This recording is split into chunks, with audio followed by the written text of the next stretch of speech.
আসছে জাতীয় সংসদ নির্বাচন। আর এই নির্বাচনে গাইবান্ধা ৩ পলাশবাড়ী সাদুল্লাপুর আসনে সংসদ সদস্য পদে প্রতিদ্বন্দ্বিতা করছেন এমন একজন ব্যক্তি, যিনি বিএনপি মনোনীত প্রার্থী, যিনি বলেন উন্নত, সমৃদ্ধ, আলোকিত, মাদকমুক্ত, দুর্নীতিমুক্ত, চাঁদাবাজি ও সন্ত্রাস মুক্ত নিরাপদ পলাশবাড়ী ও সাদুল্লাপুর গঠন আমাদের লক্ষ্য। আর তিনি হচ্ছেন অধ্যাপক ডাক্তার সৈয়দ মঈনুল হাসান সাদিক। ডাক্তার মঈনুল হাসান সাদিককে ধানের শীষে ভোট দিয়ে জয়যুক্ত করুন। ও আমার ভাই বন্ধুরা, ও আমার ভোটার ভাইরা, শুনে যান সবাই, এবার ভোটটা দেব ধানের শীষ মার্কায়, এবার প্রার্থী মঈনুল হাসান সাদিক ভাই।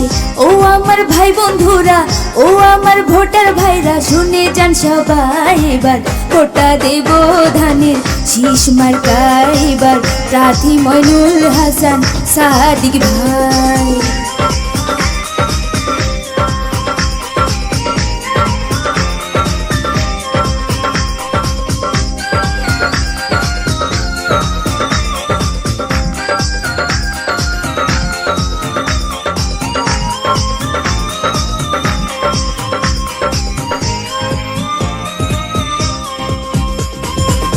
মনুল ভাইকে দেখিয়া ভোট দেব হাসিয়া, গাইবান্ধা ৩ আসনে মানুষ রাজ তাকে চায়। মনুল ভাইকে দেখিয়া ভোট দেব হাসিয়া, গাইবান্ধা ৩ আসনের মানুষ রাজ তাকে চায়, তার বিকল্প কেউ নাই। ভোট দিবেন সবাই মিলে, ভোট দিবেন সবাই মিলে ধানের শীষেতে, এবার প্রার্থী মঈনুল হাসান সাদিক ভাই, এবার ভোটটা দেব ধানের শীষ মার্কায়।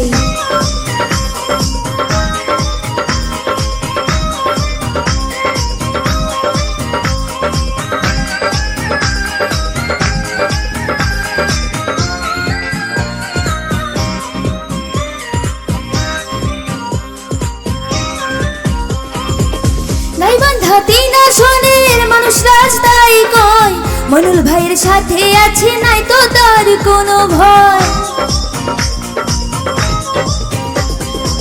পলাশবাড়ী সাদুল্লাপুরের মানুষ রাজ তাই কয়, মনুল ভাইয়ের সাথে আছে, নাই তো তার কোনো ভয়, নাই তো তার কোনো ভয়। ভোট দেব তাই তো এবার, ভোট দেব তাই তো এবার ধানের শীষেতে, এবার প্রার্থী মঈনুল হাসান সাদিক ভাই, এবার ভোটটা দেব ধানের শীষ মার্কায়।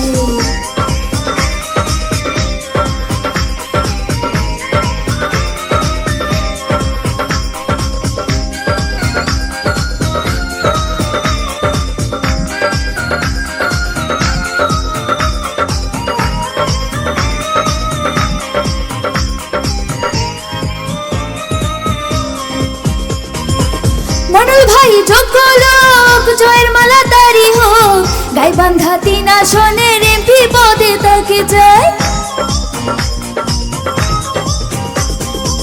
মনুল ভাই যোগ্য লোক, জয়ের মালা তারি হোক, গাইবান্ধা ৩ আসনের এমপি পদে তাকে চাই, এমপি পদে তাকে চাই। মনুল ভাইয়ের ২ নয়ন, এলাকাবাসীর উন্নয়ন, তাই তো এবার ভোট দেব ধানের শীষে, প্রার্থী মোদের মঈনুল হাসান ভাই, এবার ভোটটা দেব ধানের শীষ মার্কায়।